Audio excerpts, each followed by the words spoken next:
नमस्कार। न्यूज 24 बिहार झारखंड का digital platform देख रहे हैं आप। मैं हूं आपके साथ सबा शाहिद शेख। प्रधानमंत्री नरेंद्र मोदी एक बार फिर से बिहार दौरे पर आ रहे हैं। 20 जून को वो सिवान में रहेंगे। हालांकि पीएम मोदी बिहार की जनता को कई सौगात भी देने वाले हैं। तो इसी बीच विपक्ष भी पीएम मोदी के दौरे को लेकर कहीं ना कहीं हमलावर है। तो वहीं इन सब के बीच सवाल ये भी उठता है कि आखिर बिहार की जनता को पीएम मोदी से क्या उम्मीदें, क्या क्या उम्मीदें। तो चलिए इन्हीं तमाम बातों पर आज विस्तार से चर्चा करेंगे। लेकिन चर्चा शुरू करने से पहले मैं अपने दर्शकों से भी अपील करना चाहूंगी कि आपकी भी जो उम्मीदें हैं या कोई सवाल है तो आप कमेंट सेक्शन पे जरूर लिखें, हम उसे भी उठाने की पूरी कोशिश करेंगे। तो चलिए चर्चा की शुरुआत करते हैं। चर्चा के लिए हमारे साथ एक खास पैनल भी मौजूद है, तो उनका स्वागत करते हैं। हमारे साथ मौजूद है हमारे वरिष्ठ सहयोगी सौरभ कुमार जी, ऋषिकेश कुमार जी संवाददाता, सुनील सेवक जी प्रवक्ता बीजेपी, महेश दास जी प्रवक्ता जेडीयू, मनोज कुमार बैठक जी प्रवक्ता जनसुराज पार्टी, अमित कुमार पन्ना जी प्रवक्ता कांग्रेस। आप सभी का बहुत बहुत स्वागत है। चर्चा की शुरुआत करेंगे, लेकिन उससे पहले सीधे रुख सौरभ जी का करना चाहूंगी, क्योंकि बिहार से जुड़ी आज बिहार की एक बड़ी खबर है। लॉ एंड ऑर्डर को लेकर सवाल उठ रहे हैं। तो पहले इस पे सौरभ जी से सवाल करना चाहूंगी। सौरभ जी, जिस तरह से तेजस्वी यादव के घर के सामने फायरिंग हुई है, तमाम सवाल लॉ एंड ऑर्डर पर उठ रहे हैं। क्या कुछ अपडेट है जी इस मामले में? जी बिल्कुल सबा, यह बहुत बड़ी घटना है जो सुबह सुबह घटी। और सबसे बड़ी बात है कि जिस इलाके में घटी है वो हाई सिक्योरिटी जोन में आता है। जिस पोलो रोड में यह आपराधिक वारदात हुई है वह उस पोलो रोड में सभी जो मंत्री हैं बिहार सरकार के या फिर उनके जो सचिव हैं, जो सेक्रेटरी हैं, उनके मकान। यानी ये कोई आम इलाका नहीं है। पोलो रोड का जो इलाका है वो कोई आम इलाका नहीं है। और वहां पर अगर कोई अपराधी खुलेआम फायरिंग करता है, अगर राहुल नाम के लड़के पर गोली चलाई जाती है, हालांकि निशाना चूक जाने की वजह से राहुल जो है वह बाल बाल बच जाते हैं, तो निश्चित रूप से अंदाजा लगाया जा सकता है कि अपराधियों का मनोबल कितना ज्यादा बढ़ गया। खुलेआम बिहार की राजधानी पटना के उन इलाकों में अगर आप आपराधिक वारदातों को अंजाम देते हैं जहां से कुछ ही दूरी पर पटना एयरपोर्ट है, राज्य भवन है, मुख्यमंत्री आवास है, सारे चारों तरफ जो मंत्री हैं उनके आवास हैं, अगर उस इलाके में खुलेआम फायरिंग की जाती है, एक राहुल नाम के युवक को निशाना बनाया जाता है, तो आप अंदाजा लगा सकते हैं कि मतलब अपराधियों का मनोबल कितना बढ़ा है। हालांकि अभी तक जांच के दौरान पुलिस जांच कर रही है, कुछ भी पता नहीं चला है कि क्यों आखिर गोली चलाई गई। लेकिन ऐसी खबर आ रही है सामने कि 400 रुपया की लूट की गई।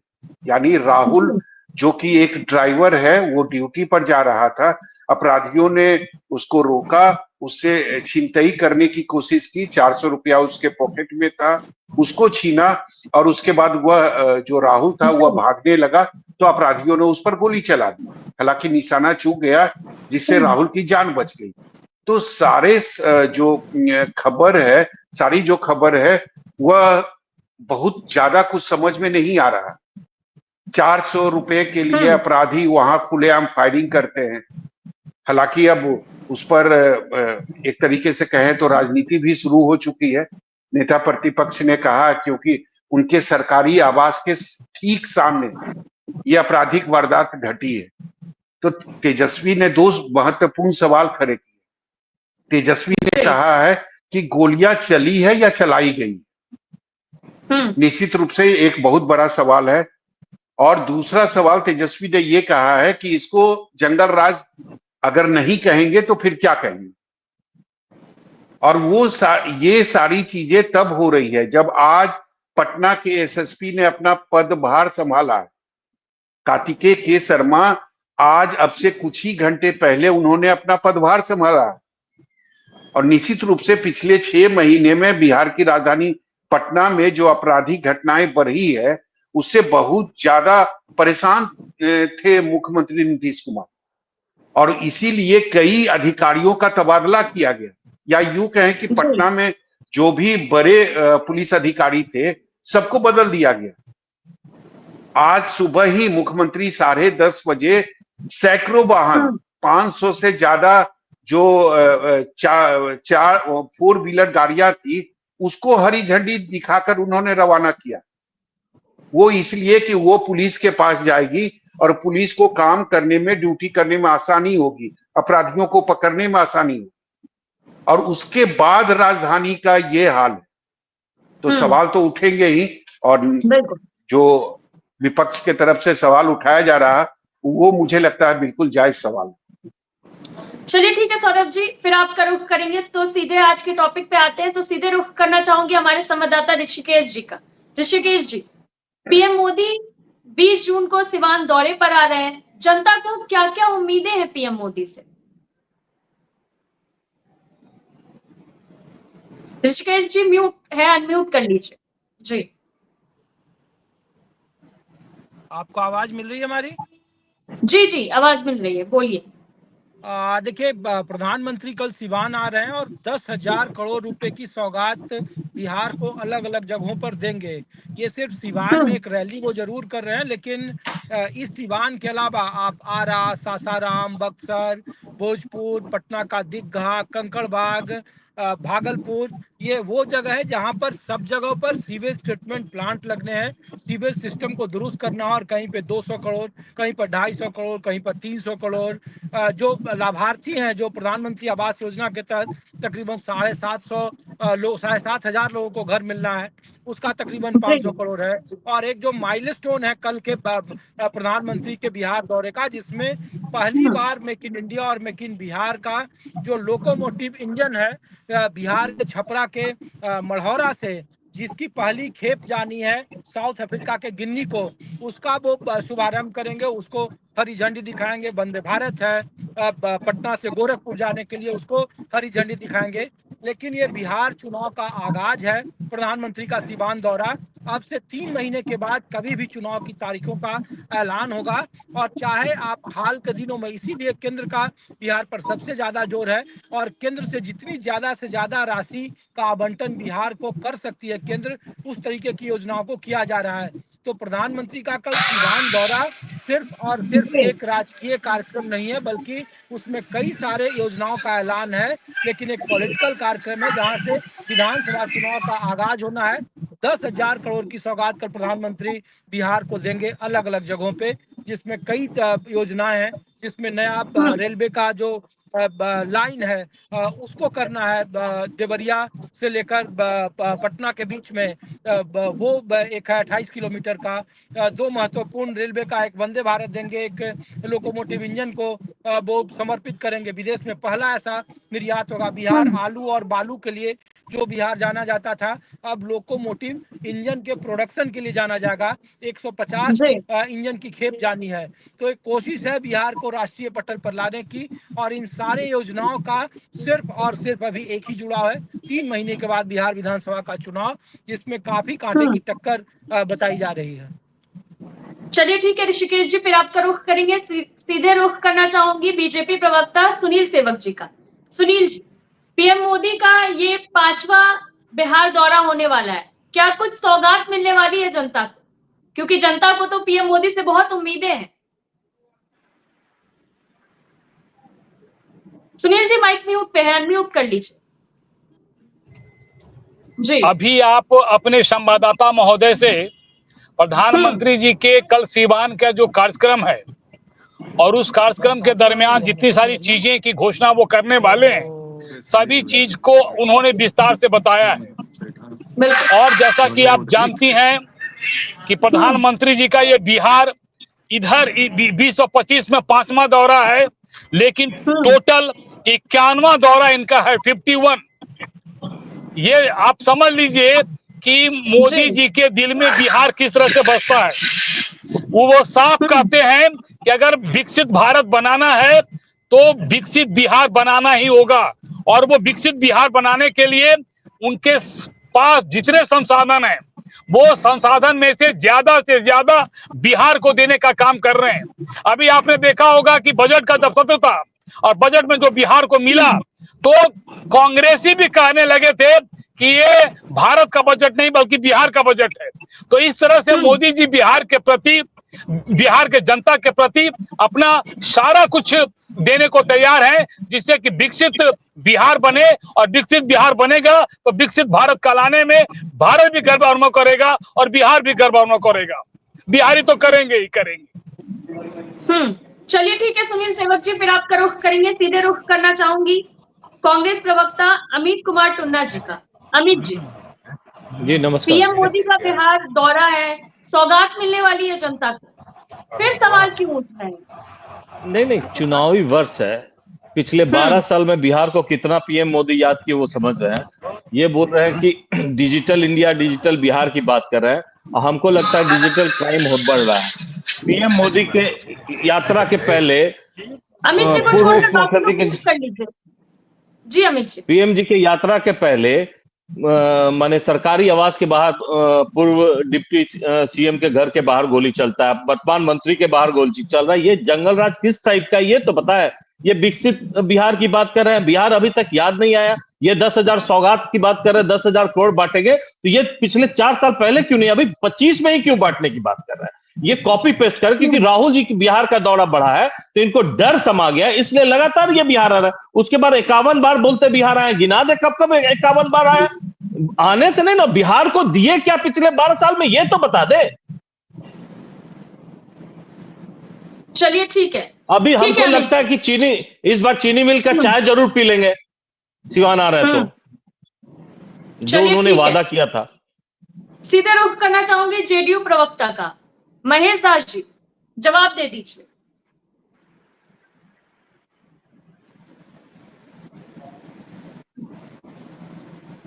सवाल किस लिए उठाया जा रहा है पीएम मोदी के दौरे को लेकर? अभी अमित जी ने साफ साफ कहा है, जवाब दे दीजिए इसका। देखिए, हमारे बीजेपी के प्रवक्ता साथी भी बताए आपको,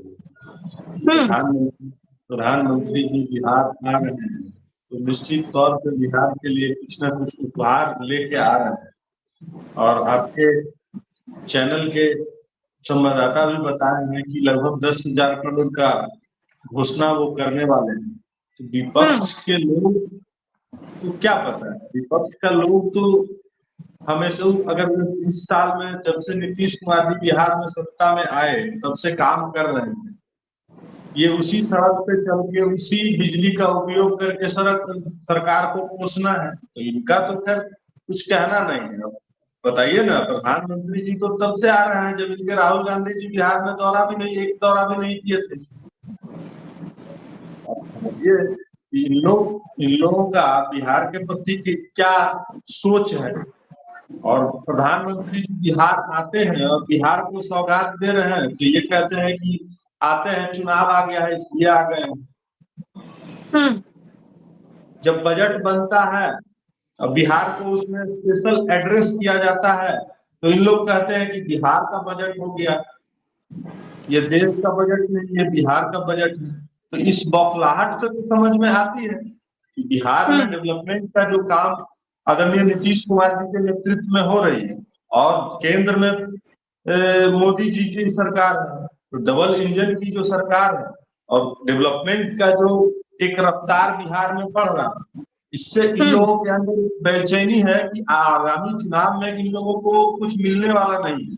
इसलिए ये बेचैनी है। बिहार की जनता भली भांति समझती है कि बिहार में नीतीश कुमार जी के नेतृत्व में जो सरकार चल रही है वो हर एक सेक्टर में विकास कर रही है, और आने वाले समय में भी उम्मीद भी जनता आदरणीय नीतीश कुमार जी के नेतृत्व में ही विश्वास करती है। इसलिए इन लोग को बेचैन होने दीजिए, उससे कोई फर्क नहीं पड़ता है। आदरणीय प्रधानमंत्री जी कल आ रहे हैं, अभिनंदन है, स्वागत है। और जिस तरह से वो बिहार के अनेक जिला में आके और योजनाओं का सौगात दे रहे हैं, इससे बिहार की जनता समझ रही है कि ये डबल इंजन की जो सरकार है और जो विकास का रफ्तार बढ़ा है, इस रफ्तार को रोकना नहीं है। इसलिए बिहार की जनता भी संकल्प कर चुकी है कि आगामी चुनाव में जो एनडीए का एक नारा है, तो 25 से 30 फिर से नीतीश 225, ये सफल बिहार की जनता भी करने के लिए तैयार है और हमारा नेतृत्व तो सक्षम है। चलिए ठीक है महेश जी। अमित जी, सुनने में आ रहा है बौखलाहट में है आप लोग, परेशानी आप लोगों की बढ़ गई है। पता नहीं क्यों परेशान है आप लोग पीएम मोदी के दौरे से।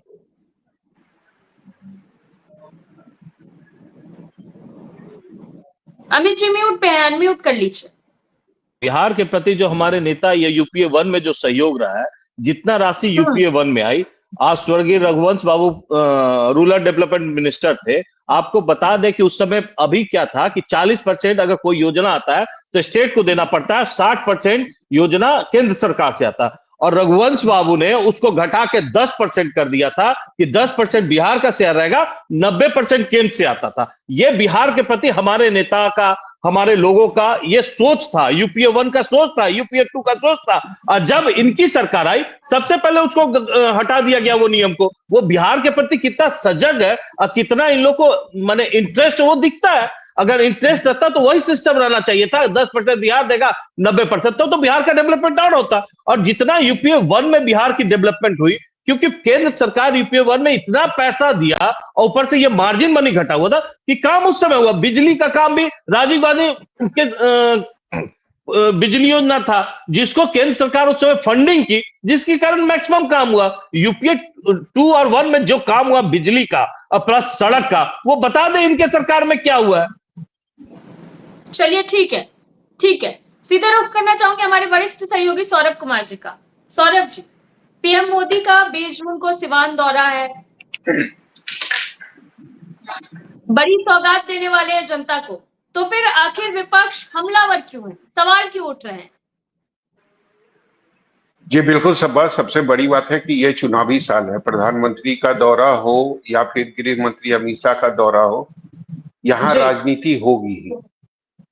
और सबको पता है कि अगर प्रधानमंत्री आ रहे हैं तो किस इलाके में आ रहे हैं, और प्रधानमंत्री या फिर बीजेपी का मकसद क्या है। आपको याद होगा कि इसके पहले प्रधानमंत्री विक्रमगंज आए थे, मधुबनी आए थे, और अब वो सीवान के इलाके में आ रहे हैं। सीवान का जो इलाका है, अगर 2020 के नतीजे को अगर आप देखेंगे तो सीवान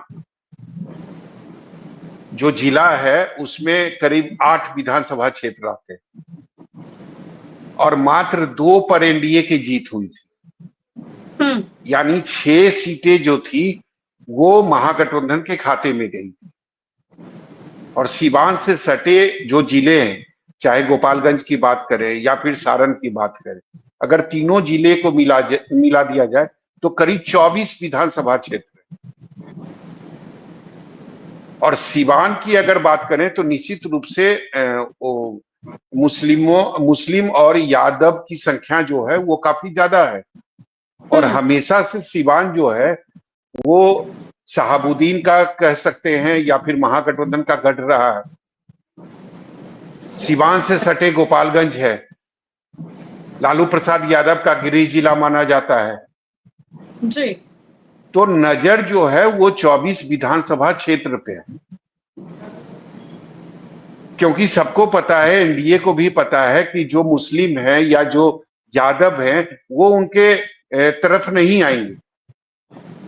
तो उनके तरफ कौन आएंगे? जो बाकी बचे जो लोग हैं या जो बाकी बचे जाति के लोग हैं, उनको अपनी तरफ जोड़ने की कोशिश है। वो चाहे सवर्ण हो, पिछड़ा हो, अति पिछड़ा हो, इनको अपनी तरफ कैसे जोड़ा जाए। प्रधानमंत्री जो 10,000 करोड़ की जो योजना है, जो जिसका वो शिलान्यास या उद्घाटन करेंगे, वो चाहते तो पटना से भी कर सकते थे, लेकिन सीवान चुना गया है और खास मकसद से चुना गया है ताकि सीवान के आसपास और सीवान जिले के जो लोग हैं उनमें एक मैसेज जाए और उन लोगों को समझ में आए कि केंद्र सरकार हमारे लिए या बिहार के लिए कितना कुछ कर रही है। तो निश्चित रूप से एक राजनीति स्वार्थ है, उसके कारण भी सिवान को चुना गया है। और मुझे लगता है कि जो सिवान के साथ साथ जो गोपालगंज और सारण जो जिला है जिसमें करीब 24 विधानसभा क्षेत्र आते हैं, निशाना एनडीए का, बीजेपी का या प्रधानमंत्री का उस 24 विधानसभा क्षेत्र। जी चलिए ठीक है सौरभ जी, फिर आप करेंगे जी। सुनील सेवक जी, अब आप अपनी बात पूरी कीजिए। सुनील जी माइक म्यूट पे अनम्यूट कर लीजिए। अभी सौरभ जी से आपने सारा डिटेल सुना। स्वाभाविक रूप से सिवान और गोपालगंज का जो जिला है वो पिछले चुनाव में 2020 में हम लोगों के लिए उतना फलदायी नहीं रहा था। और भारतीय जनता पार्टी हो या एनडीए हो, हर काम अपनी रणनीति के तहत करती है और वो एक रणनीति का हिस्सा है कि हम उस क्षेत्र में प्रधानमंत्री जी को लाएं। और प्रधानमंत्री जी का विश्वास इतना जबरदस्त पूरे भारत में है, आम भारतीयों पर है, और बिहारी तो खास करके प्रधानमंत्री जी पर विश्वास करते ही हैं। तो वो जो वहां से अपनी आवाज को देंगे, अपनी बातों को कहेंगे और जो घोषणा करेंगे, योजनाओं की घोषणा करेंगे, उस पर लोग विश्वास करेंगे और आने वाले चुनाव में उस विश्वास का मोहर मारकर एक बार फिर से एनडीए जो पिछले चुनाव में कल सफलता वहां पाई थी, अपार सफलता के साथ बिहार विधानसभा में पहुंचेगी। और जो 225 का नारा है, उस 225 के नारे को सफल बनाने में ये रैली जो कल सुबह में होने वाली है वो सहायक सिद्ध होगी। चलिए ठीक है सुनील जी, सीधा रुख करना चाहूंगी हमारे वरिष्ठ सहयोगी सौरभ जी का। जी सौरभ जी। जी बिल्कुल, सुनील जी के काफी साफगोई से उन्होंने स्वीकार भी किया है कि निश्चित रूप से सिवान हो या गोपालगंज हो या सारण जो इलाका है वो हम लोगों का कमजोर पक्ष रहा है, इसीलिए हम लोग प्रधानमंत्री को वहां पर ला रहे हैं। लेकिन सुनील जी मुझे ये बता दीजिए कि जिस तरीके से हाल के दिनों में शहाबुद्दीन हो या उनके बेटे ने आरजेडी ज्वाइन किया है, तो क्या इसका भी असर चुनाव में दिखाई देगा?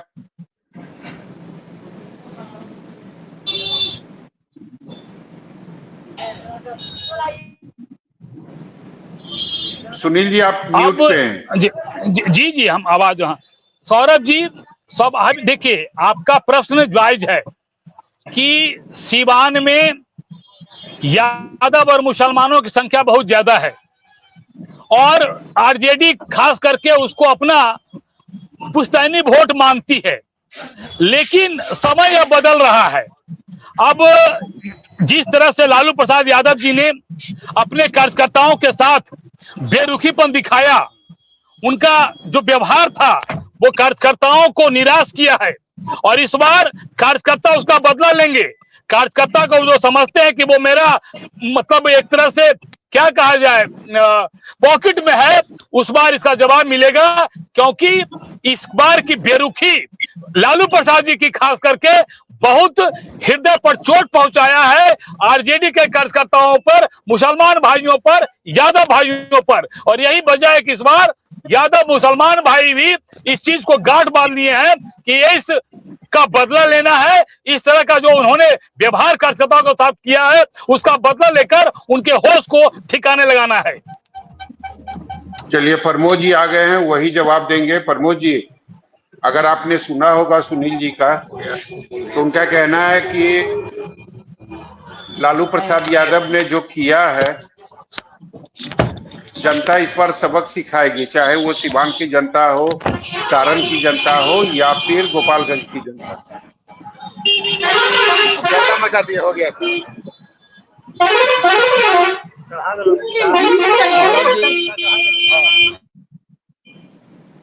सुनील जी आप म्यूट कर लीजिए। किन्हीं के बैकग्राउंड से बस का बंद करने हम म्यूट है भाई। ठीक है ठीक। प्रमोद जी जवाब दीजिए। सौरभ, बिल्कुल सौरभ जी, इस बार तो जनता ने मन बना लिया है कि इन लोगों की विदाई जितनी जल्द हो कर देंगे। सिर्फ चुनाव का जनता इंतजार कर रही है। 20 साल के कुशासन का दंश जो बिहार की जनता झेल रही है ना, वो मन बनाई हुई है, सिर्फ इंतजार कर रही है जनता चुनाव का। और ये लोग कहते हैं अगर इलाज के अभाव में जो नाबालिग जो रेप पीड़ित का जो ये उपचार के अभाव में जो है मृत्यु हो जाती है, उस पर इन लोगों को थोड़ी सी शर्म नहीं आती है। नालंदा में जो युवती को की हत्या कर दी जाती है, उसके पैरों में 9 कीले ठोकी जाती है, उस पर इन लोगों की शर्म नहीं आती है। पटना राजधानी में तमंचे को लहराया जाता है और गोलियों की बौछार की जाती है, उस पर इनको शर्म नहीं आती है। उस पर इनको अपना जंगल महाजंगल राज दिखाई नहीं पड़ रहा है। ये लोग बातें बनाते हैं। आज बिहार को अंतिम पंक्ति पे हर मुकाम पे पहुंचाने वाले यही लोग हैं। न प्रति व्यक्ति आय, प्रति व्यक्ति निवेश, साक्षरता दर, सारे मामलों में आज बिहार अंतिम पंक्ति पे खड़ा है। और इनसे पूछ लीजिए कि अभी जो है आयोग का गठन किया गया है, किनके दामादों को उसमें जगह दिया गया है। और उसके अलावा जो है अभी तो आया ना, जदयू के मंत्री ने क्या कहा कि आरएसएस कोटा से भी भेजा गया है। तो बिहार में अब जो है ना आरएसएस कोटा को भी बहाल किया गया है। इस पर ये लोग जवाब तो दे नहीं पा रहे हैं। जब भी इनको हमारे नेता आदरणीय तेजस्वी प्रसाद यादव जी आईना दिखलाने का काम करते हैं, इनके चेहरा पर जो गंदगी जमी हुई है उसको बतलाने का काम करते हैं, तो ये 20 साल पहले चले जाते हैं कि 20 साल पहले। और 20 सालों में आपने क्या किया है उसका हिसाब दीजिए ना। 20 साल में आपने बिहार को कितना पीछे ढकेलने का काम किया उसका हिसाब दीजिए ना। आपने 3 करोड़ से ज्यादा लोग पलायन करके दूसरे राज्यों में अपना जीवन गुजर बसर करने के लिए बाध्य हैं। आपने 20 सालों में बिहार में कितने उद्योग धंधे लगाए, इसका जवाब देने का काम क्यों नहीं करते हैं? क्यों मेगा टेक्सटाइल पार्क जो है दूसरे राज्य को मिलता है, बिहार में जगह उपलब्ध कराया जाता है, बावजूद जो है बिहार को उसका बाजी भग नहीं दिया जाता है। 85 नवोदय विद्यालय दूसरे राज्यों के लिए स्वीकृत किए जाते हैं। देश की 10% आबादी बिहार में निवास करती है, लेकिन बिहार को स्वीकृति नहीं दी जाती है। इसका जवाब इनको देने का जरूरत है।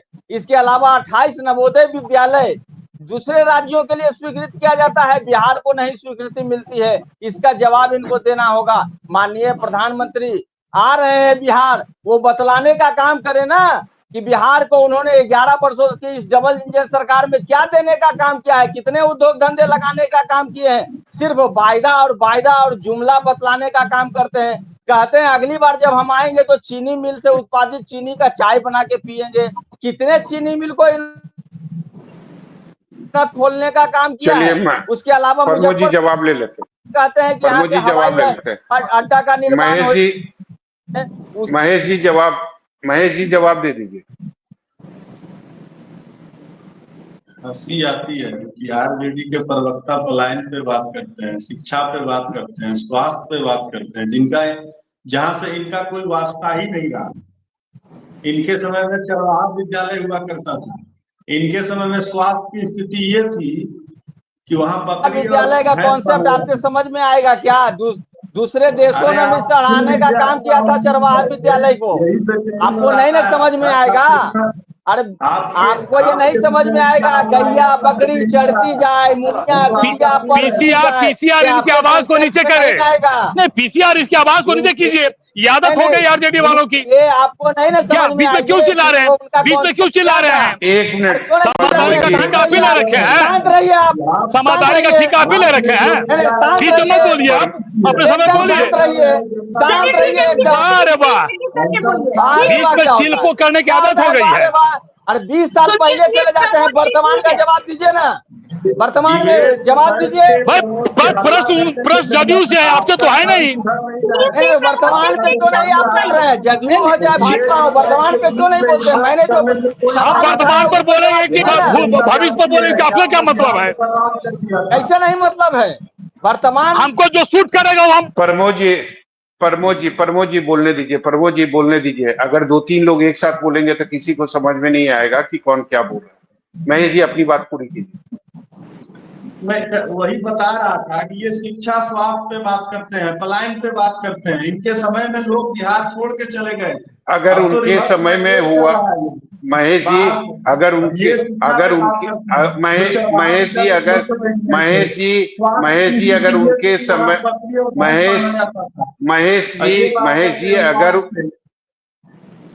अगर उनके समय में पलायन हो, स्वास्थ्य हो, शिक्षा हो, अगर ठीक नहीं हो पाया तो उनको सवाल करने का कोई हक नहीं है। आपके समय में लगता है कि चाहे पलायन की स्थिति हो, शिक्षा की स्थिति हो, रोजगार की स्थिति हो, लॉ एंड ऑर्डर की स्थिति हो, सब कुछ ठीक है, बस कोई सवाल ना करे। सुबह सुबह अगर पोलो रोड में गोलियां चलती है तो वो ठीक है, उसमें कोई परेशानी नहीं, बस कोई सवाल नहीं करे। अगर सवाल करेगा तो हम 20 साल पहले जाएंगे और उसको हम उसका जंगल राज दिखाएंगे। हम अपनी बात नहीं करेंगे, अपनी गिरेबान में झांक कर नहीं देखेंगे। बिल्कुल, ये बिहार की जनता जानती है। ये आरजेडी से हमको सर्टिफिकेट लेने की कोई जरूरत नहीं है। सर्टिफिकेट कोई नहीं दे रहा, सर्टिफिकेट कोई नहीं दे रहा। जो चीजें हो रही है ना वही सवाल पूछा जा रहा है। हम अगर कोई घटना हुई है तो ये दुखद है, लेकिन उस पर पुलिस कार्रवाई कर रही है, जांच का विषय है। जो भी लोग होगा वो जेल के सलाखे में होगा। इनके समय में तो सत्ता संरक्षित अपराध होता था, जो अपराध करने वाले लोग होते थे वो सीएम हाउस में बैठ के डील करते थे। ये तो दौर नहीं है ना। तो आप इसी बात से खुश है ना कि आप इसी बात से खुश है महेश जी, आप इसी बात से खुश हैं कि आपराधिक घटनाएं हो रही है, ठीक है, लेकिन कम से कम वो सत्ता संरक्षित अपराधी नहीं है। ये चिंता का विषय है मेरे लिए।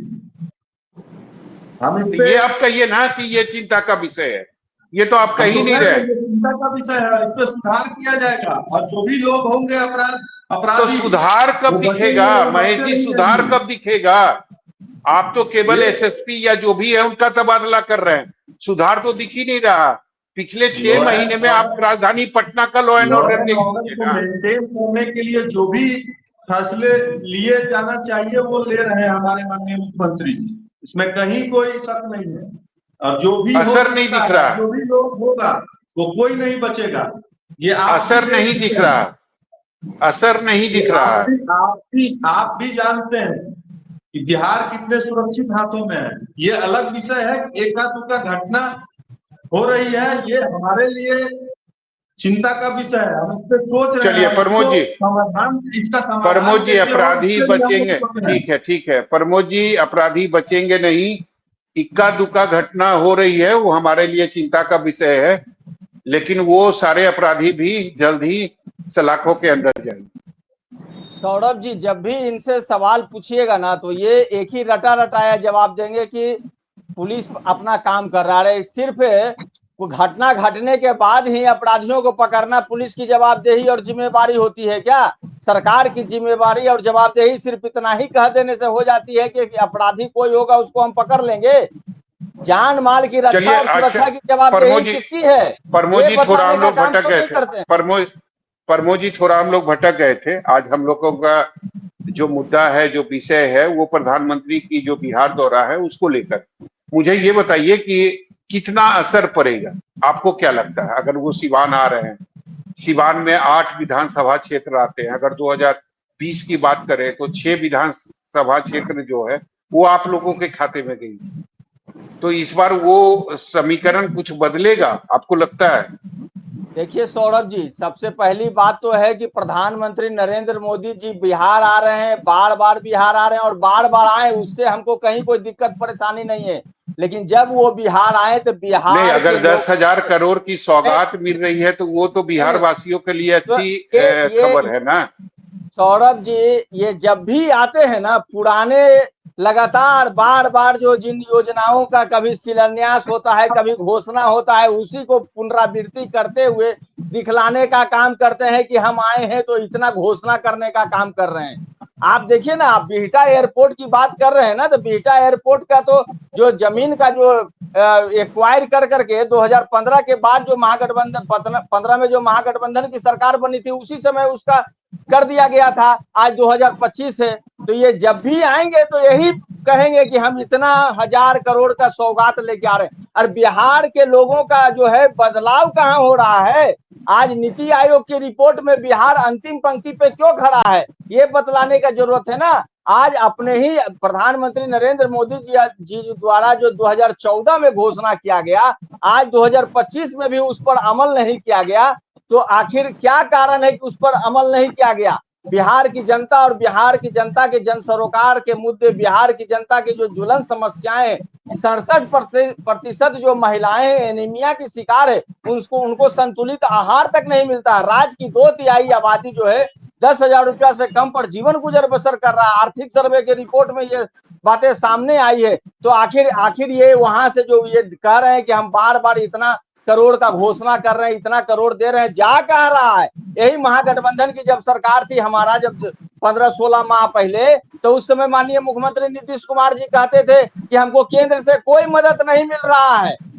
ये दूसरा कोई नहीं कहता था, मुख्यमंत्री नीतीश कुमार जी कहते थे। तो आखिर ये अब जब एनडीए में शामिल हो गए हैं तो कहते हैं केंद्र बहुत मदद कर रहा है। बिहार की जनता को कितना भ्रम में डालने का काम करेंगे, कितना झूठा और छलावा देने का ये लोग काम करेंगे। बिहार की जनता समझ चुकी है और मात्र चुनाव का इंतजार कर रही है। जो 17 माह के अल्पकाल में हमारे नेता आदरणीय तेजस्वी प्रसाद यादव जी ने जो टेलर दिखलाने का काम किया है, बिहार की जनता उसकी पूरी फिल्म देखना चाहती है, बस चुनाव का इंतजार कर रही है। किसी के आने और किसी के नहीं आने से अब बिहार की जनता पर कोई फर्क नहीं पड़ने वाला। बिहार की जनता ने मन बना लिया है। चलिए सुनील जी जवाब दे दीजिए। छोटा सा जवाब, म्यूट पे हैं आप सुनील जी। सॉरी सुनील जी म्यूट पे हैं अभी भी आप।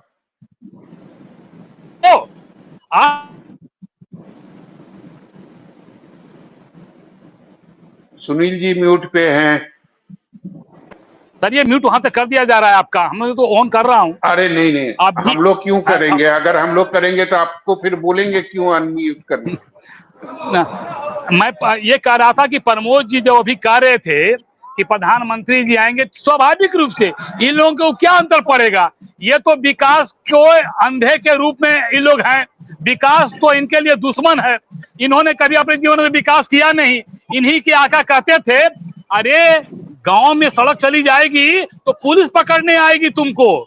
चिल्लाते थे मन से, बिजली आई बिजली आई। आज समझ में आ रहा है रोड और बिजली से क्या होता है। तो ऐसे विकास के अंधे को कभी विकास दिखाई नहीं पड़ेगा, समझ गए ना। और ये लोग ऐसे चीख को करते रहे। प्रधानमंत्री जी का बिहार आना, बिहारियों के प्रति सम्मान दिखाना, बिहार के प्रति पैसे का देना, ये दिखाता है कि प्रधानमंत्री जो कहते हैं वो करते हैं। और उन्होंने कहा था कि भारत का विकास तब तक संभव नहीं है जब तक का बिहार का विकास नहीं होगा। और बिहार के विकास के लिए वो पूर्ण समर्पित हैं। और यही वजह है कि 2025 में 5वीं बार और पूरे बिहार का 51वीं बार दौरा करके बिहार को अग्रसर बिहार बनाने के लिए संकल्पित हैं। चलिए प्रमोद जी छोटा सा जवाब। बिल्कुल। लगातार प्रधानमंत्री नरेंद्र मोदी जी चुनावी साल में बिहार आते रहे। मैंने तो कहा कि बिहार आते रहे, लेकिन बिहार की जनता उनके भ्रम जाल में पड़ने वाली नहीं है। बिहार की जनता ने पूर्ण रूप से मन बना लिया है, इनकी विदाई तय है। विकास की बात करते हैं, एक पखवाड़े में दर्जनों पुल पुलिया बह जाते हैं। नए सड़क का निर्माण होता है, मानसून की पहली बारिश में बह जाते हैं। ये तो उस पुल पुलिया के आधार आप ही के नेता थे। उस पुल पुलिया के आधार आप ही के तेजस्वी थे, कोई दूसरा नहीं था। बोल रहे हैं उस पुल पुलिया के आधार तेजस्वी थे, कोई और नहीं था। अरे मुख्यमंत्री तेजस्वी का खाया हुआ भ्रष्टाचार ही उस पुल पुलिया गिराने का काम किया है। आप लोग क्या कर रहे हैं? पूरे देश में आप लोगों ने भ्रष्टाचार फैलाने का काम कर रहे हैं। जेल के अंदर भेजेंगे, जेल में भेजेंगे। चुनाव से पहले बाप बेटा दोनों जेल में जाओगे, चिंता मत करो भाई। दोनों बाप बेटा जेल में जाएंगे चुनाव के पहले। ठीक है। जितना किया है ना सबका हिसाब करेंगे। चलिए प्रमोद जी सुनील जी भ्रष्टाचारी कह दीजिएगा और उनको जेल से आएंगे लेकिन दुरुस्त आएंगे। दोनों बाप बेटे जेल में जाएंगे। सुनील जी समय की कमी है। प्रमोद जी समय की कमी है, जेल में जाएंगे। एक मिनट चिंता करिए। सुनील जी समय की कमी है, चर्चा को खत्म करना पड़ेगा। आप सभी लोगों का शुक्रिया, धन्यवाद इस चर्चा में शामिल होने के लिए। तो सभा में कह रहा था, निश्चित रूप से चुनावी साल है, तो प्रधानमंत्री जब भी बिहार दौरे पर आएंगे तो राजनीति होगी, बिल्कुल होगी। और मुझे लगता है कि होनी भी चाहिए, क्योंकि प्रधानमंत्री अगर सिवान को उन्होंने चुना है तो उसका एक राजनीतिक मकसद भी है कि वो सीवान से ही क्यों 10,000 करोड़ की योजनाओं का शिलान्यास और उद्घाटन करने वाला, कहीं और से भी वो चाहते तो कर सकते थे, लेकिन सिवान इसलिए क्योंकि 2020 की अगर बात करें तो सिवान जिले में जो 8 विधानसभा क्षेत्र है उसमें 6 विधानसभा क्षेत्र जो है वो महागठबंधन के खाते में गई। तो निश्चित रूप से मुख्यमंत्री प्रधानमंत्री चाहते हैं कि एनडीए मजबूत हो और सिवान अगर वो आएंगे तो एक साथ वो 3 जिले को कवर करें, यानी 3 जिले के की जो जनता है उसको एक मैसेज देने की कोशिश करेंगे कि हम लोग कितना काम कर रहे हैं और आगे अगर हम लोगों की सरकार बनी तो हम लोग इससे ज्यादा काम करके दिखाएंगे। बिल्कुल, बहुत बहुत शुक्रिया आपका हमारे साथ जुड़ने के लिए। दरअसल पीएम मोदी 20 जून को सिवान दौरे पर आ रहे हैं, जनता को सौगात मिलने वाली है। हालांकि इस रैली को और इन सबको बीजेपी की तैयारी, आने वाले चुनाव की तैयारी के तौर पे भी देखा जा रहा है। फिलहाल के लिए इतना ही। देखते रहिए न्यूज़ 24 बिहार झारखंड। अगर आपको ये डिबेट अच्छी लगी तो इसे लाइक और शेयर जरूर करें। आप अपनी राय हमें कमेंट करके जरूर बताएं और कोई वैसा मुद्दा जो हमसे छूट गया और आप उसे उठाना चाहते हो तो आप वो भी कमेंट सेक्शन में जरूर लिखें। हम पूरी कोशिश करेंगे उसे भी उठाने की। नमस्कार।